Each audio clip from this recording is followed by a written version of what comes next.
The battlefield is quiet. Too quiet. Imagine standing in northern France. The year is 1916. Before you lies an endless sea of barbed wire, deep trenches carved into the earth, and the stench of mud, smoke, and blood. Men huddle in narrow ditches, waiting for orders that may send them to certain death. This is World War I, where machine guns, poison gas, and brutal trench warfare turned Europe into a graveyard. Now, imagine fast-forwarding just 25 years. The landscape is the same, France again, but the sound of war has changed. Instead of horses and bayonets, the ground shakes under the thunder of steel giants. Tanks, rolling fortresses of iron and fire. World War II was not a war of waiting in ditches. It was a war of movement, speed, and overwhelming force.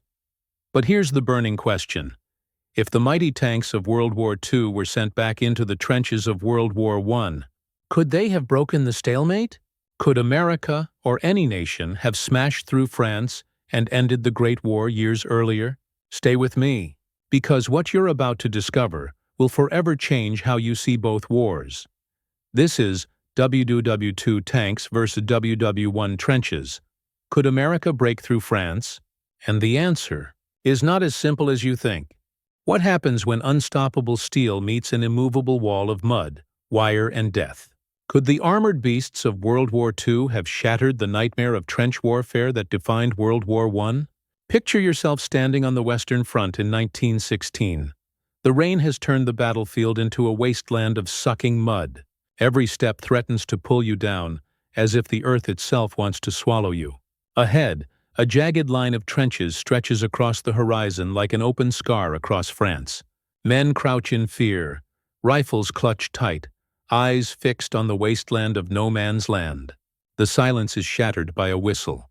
Suddenly, soldiers climb over the parapet, charging forward into a hailstorm of bullets. Machine guns chatter, shells explode, and within moments the battlefield is littered with broken bodies. This was the grim reality of trench warfare. An endless cycle of attack and counterattack, with thousands of lives spent for just a few yards of mud. Now imagine unleashing something entirely different into this hellscape. Imagine the roar of engines, not the whinny of horses.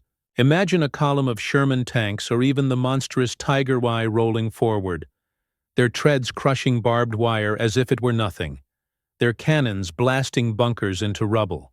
In our modern minds, it feels obvious. Tanks would dominate. Tanks would smash through. Tanks would bring victory where men with rifles had only found death. But history is never so simple. Because behind those trenches were layers of defenses, artillery hidden deep, machine gun nests dug into concrete bunkers, mortars waiting to strike the moment anything dared to move. Tanks might be powerful, but were they invincible? Could even the great war machines of 1944 survive the swamp of 1916? To answer that, we must first understand what trench warfare truly meant. It wasn't just holes in the ground. It was an entire world built beneath the surface of France. Some trenches stretched for miles, with dugouts reaching 3 or 4 stories deep into the earth. There were kitchens, command posts, sleeping quarters, even makeshift hospitals, all shielded from the relentless shell fire above. These trenches were not simply lines of defense. They were fortresses, networks of death that chewed up entire armies. And yet, even amidst this horror, whispers of change were already stirring. The first tanks rolled onto the battlefield in 1916, crude, slow, and unreliable, but terrifying to the men who faced them. They were steel monsters crawling out of the smoke, impervious to rifle fire. But here's the cruel truth. These early tanks broke down more often than they broke through. They overheated, bogged down in mud, and were often destroyed by artillery before they could make a real difference. It was a glimpse of the future, but not the revolution the generals needed. So let's bring in the heavyweights from World War II. The American Sherman, with its reliable engine, faster speed, and a main gun capable of tearing through concrete bunkers. The German Tiger, a behemoth with armor so thick that most weapons bounced off it like pebbles. Imagine a squadron of Shermans lined up at dawn, engines rumbling, their crews determined to crush the stalemate of the Western Front. the whistle blows. Instead of men climbing ladders to their doom, the tanks roll forward, churning the mud, smashing the wire, shrugging off machine gun fire. It seems like the perfect solution. But wait, trench warfare wasn't just about what you saw above ground. Hidden beyond the lines were massive artillery batteries, some firing shells the size of a man. In World War I, artillery caused more deaths than rifles or machine guns combined. And here lies the question. Could the tanks of World War II withstand the sheer weight of shells designed to level entire trench systems? Think about it. Even the mighty Tiger tank, invincible against most smaller weapons, could be crippled by a well-placed artillery shell. A direct hit from a heavy howitzer would tear it apart. And in the endless mud of the Somme or Verdun, tanks would have faced another silent enemy: the ground itself. Mud-clogged treads, bogged-down engines, and left armored vehicles sitting ducks for artillery. The very earth became the greatest obstacle, yet tanks had something men did not: mobility. Once the trenches were breached, tanks could roll past the wire, past the machine guns, past the bunkers. They could keep moving where infantry were cut down in waves. Imagine an American column breaking through near the Somme, pushing into the rear where German artillery was set up, crushing the guns before they could fire. Could such a strike have broken the stalemate years early? Could thousands, millions of lives have been saved? There's a chilling irony here. In World War I, generals dreamed of exactly this. They spoke of the decisive blow, of breaking through and finally ending the nightmare.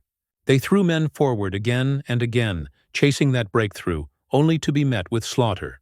Tanks from the future might have changed the game, but they also might have been swallowed by the same grim reality that devoured everything else in 1916. Because war is never just about technology. It's about logistics. It's about strategy. It's about whether the world is ready to use the tools it has. Even if America had sent its 1940s steel into the mud of France, would the generals of 1916 have understood how to use them? Would they have coordinated infantry, artillery, and armor in the lightning-fast style of blitzkrieg? Or would they have squandered them in piecemeal assaults, as they squandered so many lives? And here's the haunting thought. Sometimes history gives us the tools of tomorrow, but the minds of yesterday, and that mismatch can be deadly. So we're left with the question lingering like smoke over no man's land. Could World War II tanks really have broken the trenches of World War I? Or would they have sunk into the same mud, silenced by the same guns, trapped by the same endless cycle of death? The truth lies not only in machines but in men, their vision, their fear, their willingness to embrace the future. And in our next chapter, we'll dive deeper into the evolution of war itself. How the lessons of World War I shaped the very strategies that made tanks the kings of battle in World War II.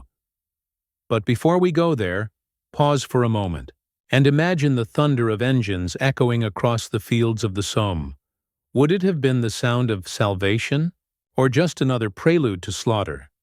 What if the same trenches that swallowed millions of men in World War I suddenly faced an enemy that refused to stop moving?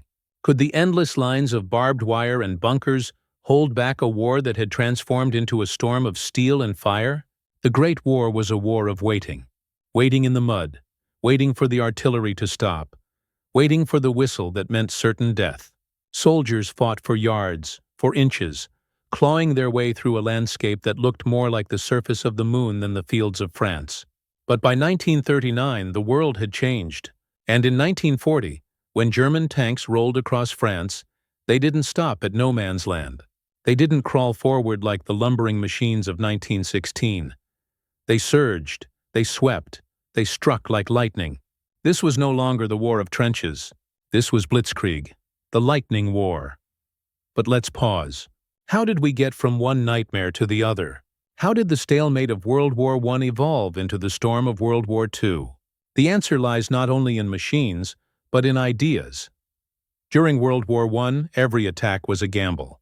Generals hurled wave after wave of men against the trenches, hoping sheer numbers would crack the defenses. Yet the defenses always held, because the strategy never changed. The tank was born in this crucible, but it was a clumsy infant, unreliable, misunderstood, and often misused.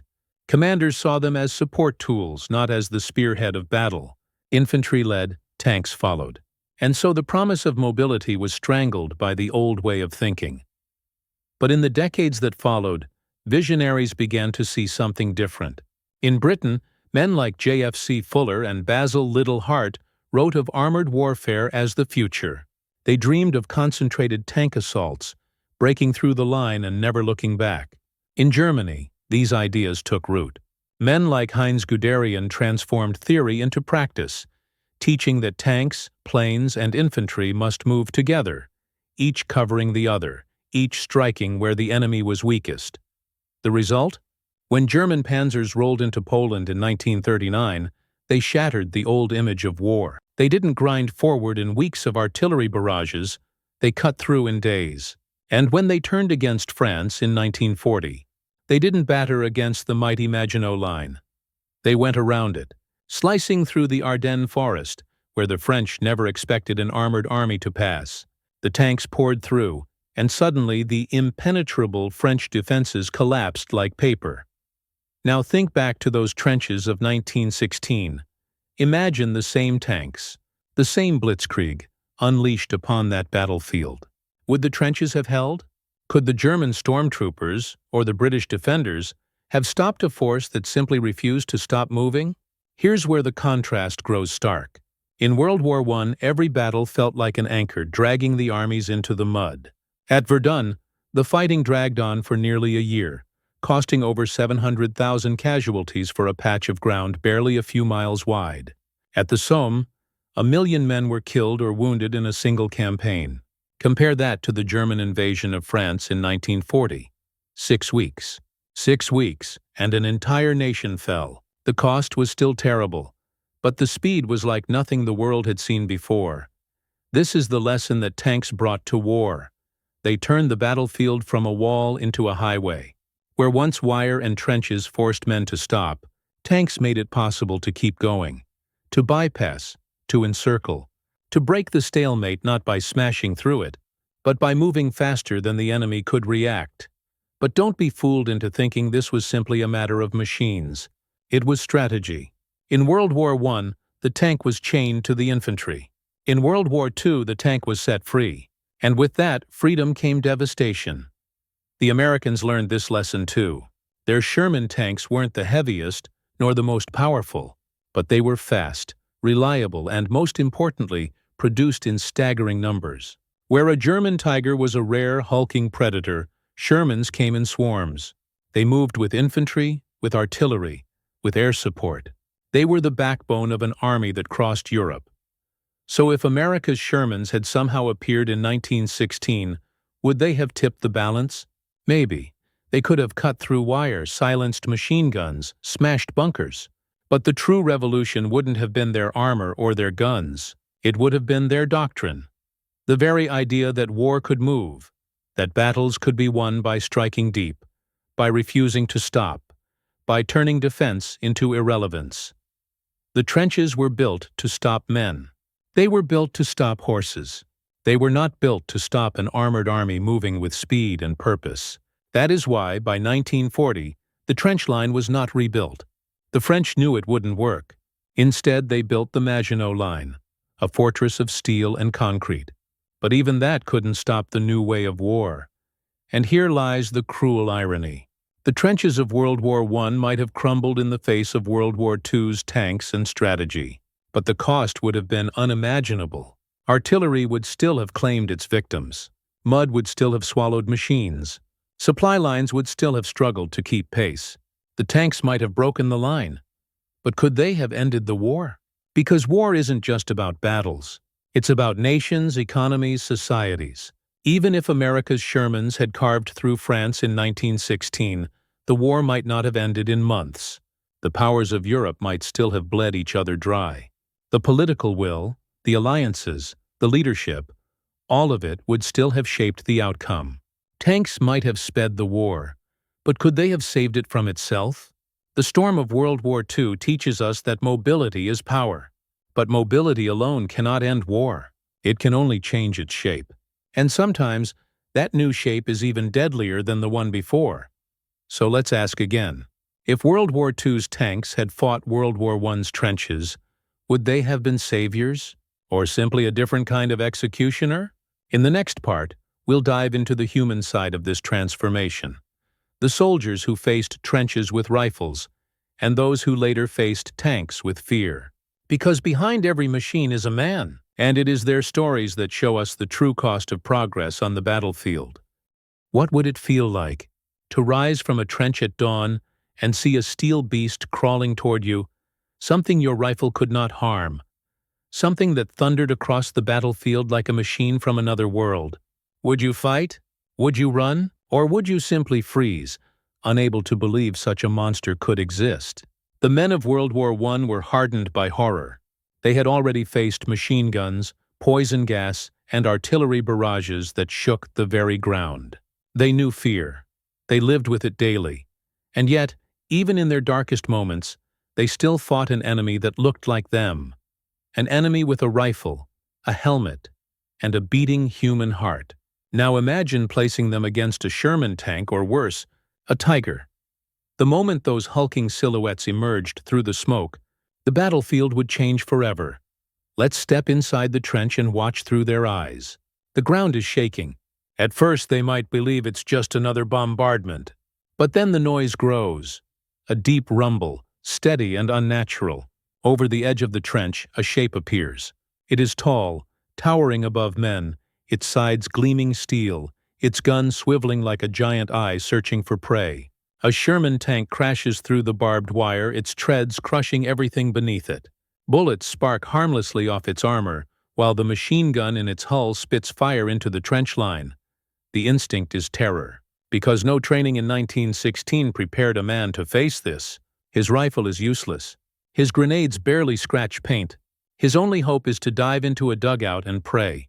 This is what made even the primitive tanks of World War I so terrifying. The shock factor. Now magnify that by decades of advancement. For men of the Great War, World War II's tanks would have been something close to science fiction. But terror alone doesn't win wars. Sooner or later, soldiers adapt. The Germans in World War I quickly developed anti-tank rifles, artillery tactics, and specialized teams to deal with the slow, clumsy machines of 1916. If Shermans or Tigers had appeared, the same instinct would have driven men to find ways to destroy them. And that's where artillery comes back into the picture. World War I artillery was massive, dug in behind the lines, capable of hurling shells that turned landscapes into wastelands. Against infantry, it was a slaughtering tool. Against tanks, it could have been a grim equalizer. A Tiger might shrug off small arms, but no machine could laugh off a direct hit from a 150mm shell. The battlefield would have turned into a duel between mobility and firepower, between the tank crews who dared to advance and the gunners desperate to stop them. And then there's the question of the man inside the tank. Imagine being an American tanker suddenly dropped into 1916. He has seen the devastation of modern war, but never the endless trench lines stretching to the horizon. He knows his Sherman can outmatch anything on this field, but he also knows that artillery is lurking, waiting, and that mud might turn his fortress into a coffin. Would he feel like a conqueror, or like a mouse creeping through a field of traps? The psychological shock works both ways. For the trench soldier, the tank is an unstoppable monster. For the tanker, the trenches are a nightmare maze. Every crater hides danger. Every dugout could conceal explosives. Every advance risks bogging down into mud where escape is impossible. The claustrophobic interior of a tank is bad enough in 1944, but in 1916, surrounded by trench lines that seemed endless, it would feel like driving into the jaws of a beast. Now let's widen the lens. What about civilians? Villages near the front often became battlegrounds, their people caught between armies. In World War I, they saw columns of weary men, wagons, and horses. In World War II, they saw armored columns rolling through, engines roaring, guns bristling. If tanks had appeared in 1916, the effect on civilian morale would have been profound. They might have seemed like saviors, like angels of deliverance breaking the stalemate. Or to those on the receiving end, they might have seemed like demons of destruction, heralds of unstoppable violence. The human cost of these machines cannot be ignored. A tank might save lives by breaking the stalemate, but it also magnifies destruction. Entire trench lines could be flattened in hours. Bunkers that took months to dig could be reduced to rubble in seconds. For the men living inside those trenches, the sense of helplessness would have been overwhelming. Imagine being trapped underground, listening to the grinding treads overhead, praying your dugout roof holds while the walls shake with every shell. And yet, humans always adapt. The first time soldiers saw tanks in 1916, many panicked. But by 1917 and 1918, they had learned. Anti-tank weapons grew deadlier. Camouflage improved. Clever traps like trenches dug wider than a tank's treads were devised to stop their advance. By the end of the war, tanks were no longer invincible monsters. They were just another piece of the battlefield puzzle. So the haunting question becomes, would World War II tanks have stayed monsters? Or would they too have become just another challenge for soldiers to overcome? The answer depends not only on machines, but on time. The first appearance would have been shocking, devastating, maybe even war-changing. But given time, artillery, traps, and tactics might have blunted even the Shermans and Tigers. What we cannot ignore, though, is the sheer scale of difference in human reaction. In 1916, trench soldiers were hardened against fear, but not against the unimaginable. And seeing a tank from the future would have been like watching the very laws of war collapse. The question for them would not just have been, how do we fight this? But also, how do we even begin to understand it? And this is where history reminds us of its cruelest truth. The battlefield is never just about weapons. It's about the men who face them. Some break, some adapt, some find courage where none should exist. And in that moment, when steel meets flesh, the outcome of war is decided not only by machines, but by hearts. But there is another layer to this story, one not just of men and machines, but of nations and empires. Because even if the tanks of World War II had appeared in World War I, the larger question remains. Would the governments, the leaders, and the alliances have been ready to seize the opportunity? Or would they have squandered it, just as they squandered so many lives in the mud? That question leads us to the deeper reality of war, strategy, politics, and the choices of leaders who often fought yesterday's battles with tomorrow's tools. And in our next chapter, we will step away from the mud and the trenches and into the minds of those who commanded. Because the most dangerous battlefield of all is not always the one with guns and shells. It is the one where decisions are made. What happens when the weapons of tomorrow fall into the hands of leaders who still fight yesterday's war? Would the generals of World War I have unleashed the tanks of World War II as instruments of victory? Or would they have buried them in the mud of tradition, misunderstanding their potential until it was too late? Step into the war rooms of 1916. Maps sprawl across tables, marked with lines that barely shift month after month. Generals in stiff uniforms bend over them, discussing offensives as if shifting colored pins could change the reality outside. The plan is always the same. Soften the enemy with artillery, send waves of infantry across no man's land, and hope the line will crack. Again and again the result is slaughter. Yet still the orders come. Why? Because the mindset of these leaders is trapped in the wars of the past.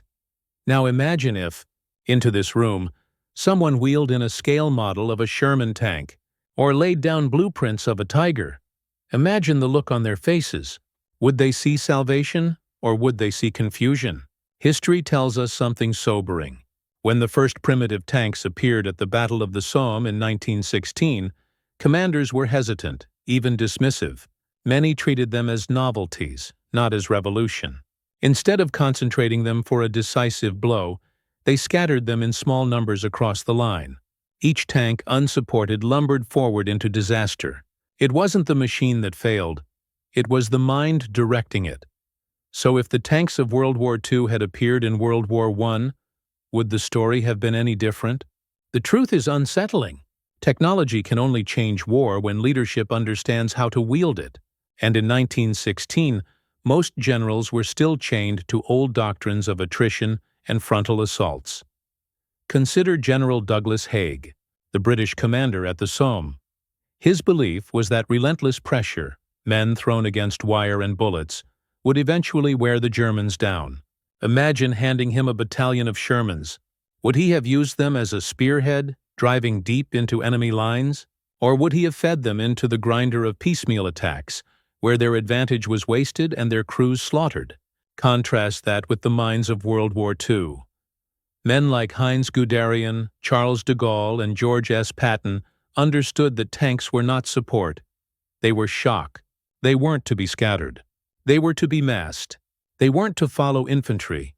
They were to lead, with infantry and planes following them. It was a revolution in thought as much as in steel. Here lies the cruel irony. If Shermans and Tigers had rolled into the fields of France in 1916, it's possible the generals of the day would have failed to exploit them. They might have seen them as armored curiosities, useful for crushing barbed wire or silencing machine guns, but nothing more. Without the doctrine of combined arms, without the boldness to let tanks run free, their true power might have been strangled before it ever bloomed. But what if just one visionary had understood? What if a commander had dared to break the rules, to unleash tanks in mass formations, charging across no man's land, storming past trenches, and into the heart of the enemy? The effect could have been catastrophic for the defenders. German trench systems, so carefully built, might have collapsed under the shock of armored thrusts. The static war of years could have ended in months. And then comes the great question: what if it was America? In 1917, the United States entered the war, bringing fresh men, fresh resources, and an industrial capacity that dwarfed Europe's exhaustion. But imagine if they had also brought with them Shermans, or even Pershings decades before their time. The psychological blow alone might have shaken the Central Powers to their core. Yet history warns us again. Even in World War II, the presence of advanced tanks did not guarantee victory. German Tigers were feared, but they were too few, too complex, too often misused. America's Shermans were plentiful, but they won not through invincibility, but through numbers, coordination, and support. In World War I, where doctrine was rigid and communication primitive, even the best machines might have floundered without proper command. Leadership, after all, is the true battlefield. Wars are not only fought in mud and blood, but in the minds of those who give the orders. A general who sees tanks as tools of breakthrough can win battles. A general who sees them as just armored rifles will waste them. That is the divide between World War I and World War II. The same machines, used under different philosophies, produce entirely different wars. Think of the German Schlieffen Plan at the start of World War I. A sweeping maneuver intended to crush France quickly. It stalled, bogged down in trenches. But give that plan the mobility of tanks and motorized columns, and suddenly it begins to look less like disaster and more like blitzkrieg. Strategy and technology, when fused, reshaped the world.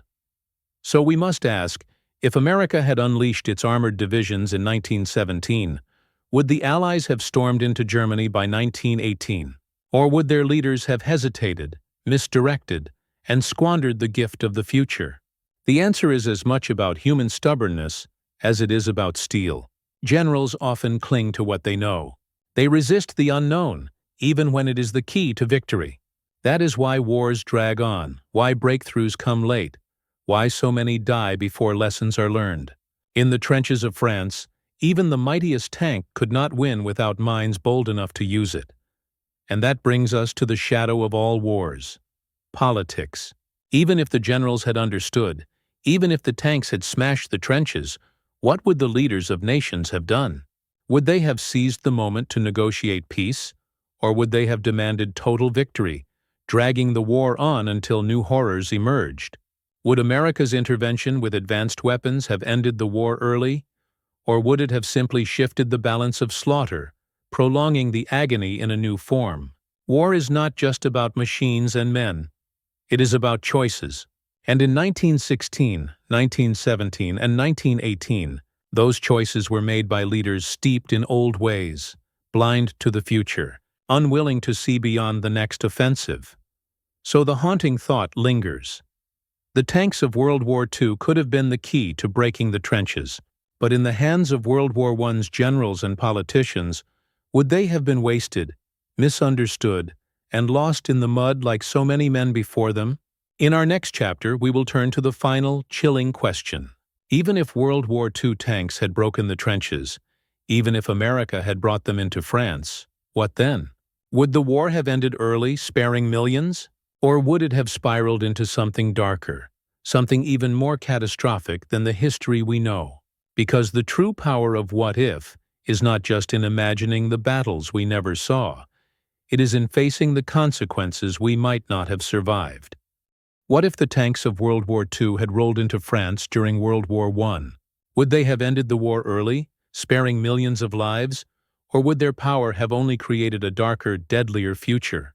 The temptation is to believe in salvation, to picture columns of Shermans storming through barbed wire, tigers grinding trenches beneath their treads, and Pershings battering concrete bunkers into dust. In this vision, the war ends swiftly. The stalemate shatters, and the endless slaughter of Verdun and the Somme becomes a nightmare cut short. Imagine the families spared, the soldiers who return home whole instead of broken, the nations saved from years of bleeding.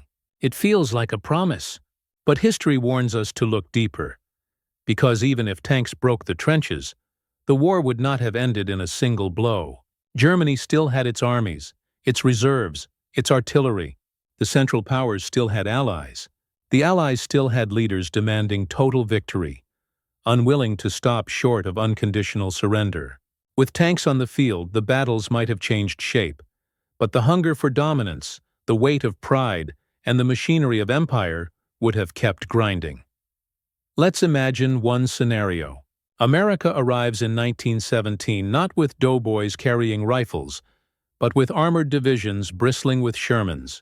They spearhead offensives, ripping holes through German lines at Cambrai or the Marne.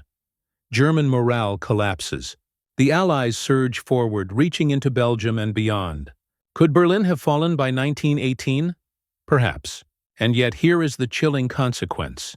A total, crushing defeat might not have ended in peace. It might have ended in fury. In our real history, the Treaty of Versailles planted the seeds of World War II by humiliating Germany, leaving its people bitter, angry, and ripe for the rise of Hitler.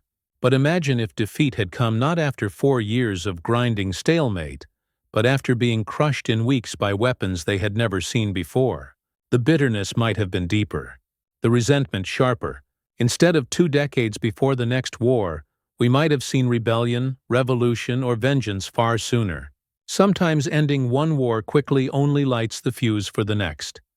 And then there is the darker possibility. What if the tanks had extended the war instead of ending it?